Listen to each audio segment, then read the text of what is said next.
హిందువులకు తులసి లక్ష్మీ స్వరూపము. వీడియోను చూసే ముందు ఇంతవరకు ఛానల్ని సబ్స్క్రైబ్ చేయకుంటే సబ్స్క్రైబ్ చేయండి. సబ్స్క్రైబ్ చేయటం మర్చిపోవద్దు. ఇంకా ఈ వీడియో మరింత మందికి చేరాలంటే లైక్ చేయండి, షేర్ చేయండి మరియు కామెంట్ చేయండి. తులసి మొక్కను ఇంటికి తూర్పు వైపున ఆగ్నేయముగా వేసుకుంటే మంచిది.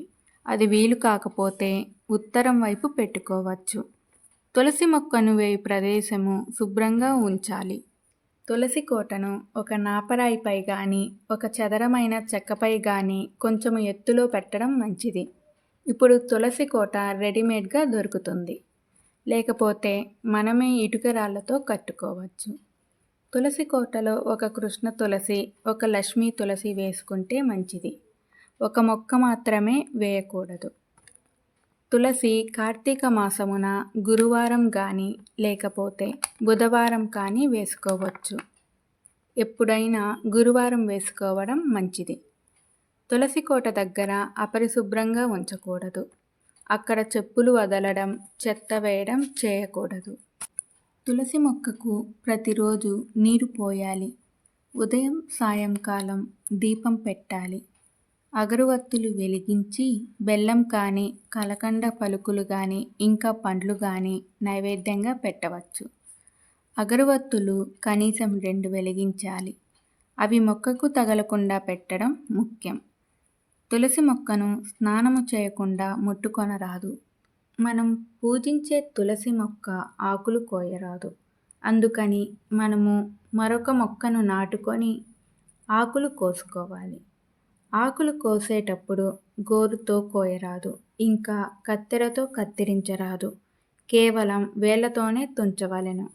తులసి విష్ణువుకు ఇష్టం కనుక ఆకులను కృష్ణ భగవానుకు మరియు వెంకటేశ్వర స్వామికి సమర్పించవలెను. ఏకాదశి, ద్వాదశి, పూర్ణిమ, అమావాస్య, అష్టమి, మంగళవారం, ఆదివారం, శుక్రవారం తులసి దళాన్ని కోయరాదు. దీనిని తలపై పెట్టుకోరాదు. తులసి మొక్కను పురుషులు కానీ స్త్రీలు కానీ పూజించవచ్చు. తులసమ్మ నిద్రపోయినప్పుడు ఆ మొక్కను తీసివేసి మరొక తులసిని నాటుకోవాలి. నిద్రపోయిన తులసమ్మను ఎక్కడ పడితే అక్కడ వేయకూడదు. నిద్రపోయిన తులసమ్మను ఇంటిలో ఎటువంటి పరిస్థితులలో పెట్టుకోకూడదు. అలా పెట్టుకుంటే ధన నష్టం, అనారోగ్యం కలుగుతాయి. నిద్రించిన మొక్కను చిన్న చిన్నవిగా ఇంచి ఇంటి లోపల ధూపం వేసుకోవచ్చు. ఆ విధంగా చేస్తే దుష్టశక్తులు రావు, ఇంకా క్రిమికీటకాలు దరిచేరవు. అలా వీలు పడకపోతే హోమంలో కానీ, పారే నదిలో కానీ, స్వచ్ఛమైన నీటిలో కానీ వేయాలి.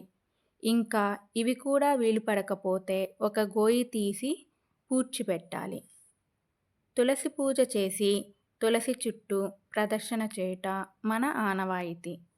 మనము తులసి చుట్టూ ప్రదక్షిణ చేసేటప్పుడు తులసి, బృంద, బృందారిణి, విశ్వపూజిత, విశ్వపావని, పుష్పసార, నందిని తులసి, కృష్ణ సేవిత అని మనసులో చెప్పుకుంటూ ప్రదక్షిణలు చేయాలి.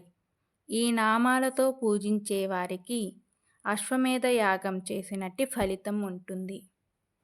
ఏ గృహంలో తులసి పూజింపబడుతుందో ఆ గృహం సకల సంపదలతో తులతూగుతుందంటారు. అంతేకాక తులసికి ఔషధ గుణాలు కూడా ఉన్నాయి. ఆరోగ్యరీత్యా ఎంతో ఉపకరమైన తులసి తీర్థానికి ఓ ప్రత్యేకత ఉంది. అంత్యకాలంలో ఏదీ వెంటరాదని చెబుతూనే తులసి తీర్థానికి మాత్రం మినహాయింపు ఇచ్చారు. అందుకే అవసాన దశలో గొంతులో పోయిన తులసి తీర్థం జీవుడి వెంట ఉండి పుణ్యలోకాలకు తీసుకుపోతుందనే విశ్వాసం ఉంది. ఈ వీడియో కానీ మీకు నచ్చినట్టయితే లైక్, షేర్ అండ్ కామెంట్ చేయండి.